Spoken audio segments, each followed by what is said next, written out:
No one remembered when the midnight train station was built. It didn't appear on any maps, and no tickets were ever sold for it. It was just there, a silent sentinel standing on the edge of town, swallowed by the shadows each night. Yet, every night, at exactly 12 a.m., a single train would arrive. People who lived nearby, those awake in the dead of night, would hear its lonesome whistle cutting through the silence. A haunting melody that promised a journey, but to where? They heard the train, but they never saw anyone get on. And more unnervingly, no one ever got off.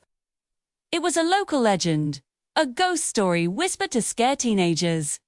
But it was more than just a story. Free Holiday 1. Cold October night, a man named Aaron learned this the hard way. He'd been working late, a grueling shift that left him exhausted and just wanting to get home. He ran for the last bus, his breath misting in the frigid air, only to see its red taillights disappear around the corner. Stranded, defeated, he started the long walk home, his mind already calculating how little sleep he'd get before his next shift. That's when he heard it. Faint at first, then growing louder, the unmistakable sound of a train whistle. Curiosity, or maybe just desperation for a quicker way home, pulled him off his path.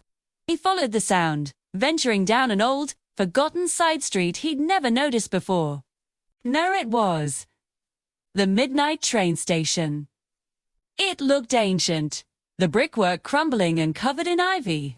The lights above the platform flickered weakly, casting long, dancing shadows that seemed to twist and writhe. It felt like a place that hadn't seen life in a century.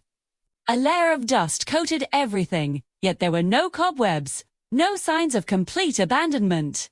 It was just a single, modern digital board glowed ominously amidst the decay. It displayed one destination, in stark, blocky letters. Final stop. A chill that had nothing to do with the autumn air crawled up Aaron's spine. This was a mistake. He should turn back, brave the long walk, before he could act on that thought. Before he could force his feet to move, the train glided into the station. Sleuth! It moved with an unnatural silence, no screech of wheels on metal, no rumble of a powerful engine. It just appeared, a sleek, dark phantom in the night. The doors slid open with a soft hiss, revealing an interior that defied the station's decrepitude. Quits was clean, brightly lit, and strangely warm. The air inside felt welcoming, a stark contrast to the cold outside. An inexplicable pull drew him forward, a silent invitation. He stepped inside. The warmth enveloped him instantly, a comforting blanket. But the comfort vanished as soon as he looked around. Every seat was occupied. Silent figures sat perfectly still, all staring straight ahead. They looked human, men, women, even a few children dressed in clothes from different eras. A bizarre collection of fashions spanning decades. But their faces were unnervingly blank, and their eyes were empty voids. Soulless. The doors slid shut behind him just as silently as they had opened. The train began to move, accelerating smoothly, without a sound or a single jolt. Aaron, now standing in the aisle, felt his heart begin to hammer against his ribs. He fumbled for his phone, a modern talisman against the encroaching dread. He needed to call someone, text a friend, check the time, anything to ground himself in reality. But the screen was dead. Not just off, but completely blank. No signal bars, no clock, no date. Nothing, with a useless piece of glass and metal in his hand. A soft, calm voice, like a gentle whisper in his ear, filled the carriage. It came from speakers he couldn't see, and it spoke his full name. Aaron Michael Stedling. Hearing his name spoken with such intimacy in this place sent a wave of pure terror through him. The voice continued, its tones serene and final. Thing 2. For boarding. Your journey is almost complete. Pang, cold and sharp, seized him.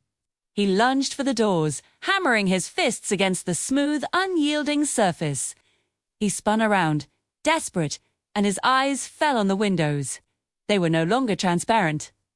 They had turned completely black, reflecting his own terrified face like a distorted mirror. Phew, was trapped in a moving box, hurtling through absolute nothingness. Then, the true horror began. With a slow, synchronized grace, the passengers began to turn their heads toward him. One by one, their necks cracked audibly in the suffocating silence, their empty eyes, all of them, fixed on him, and in that moment, as he stared into their lifeless faces, Eren realized the horrifying truth. None of them were breathing. Their chests were still. They weren't passengers. They were mannequins. Or corpses. He wasn't sure which was worse. The train began to slow, its impossible momentum bleeding away into the void. The calm voice returned, its whisper now feeling like a death sentence. We have arrived. Final stop.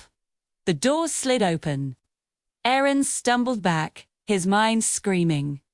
Outside wasn't a station. It wasn't anything he could comprehend. It was a landscape of swirling grey mist, silent and eternal. There was no platform, no tracks, just an endless, featureless expanse. He looked back, a final, desperate glance into the train, and saw the empty-eyed figures still watching him, their expressions unchanged. Then he looked behind him, back toward the world he knew, the station he had just left. But there was nothing there. The station, the flickering lights, the familiar edge of his townette had all vanished. Erased. He was standing at the edge of forever, the silent train waiting behind him. And as the doors began to close, Eren finally understood why no one ever came back from the midnight train. There was nowhere to come back to. Thank you for watching. If you enjoyed this story, don't forget to like, comment, and subscribe for more tailies from the shadows. Stay safe out there.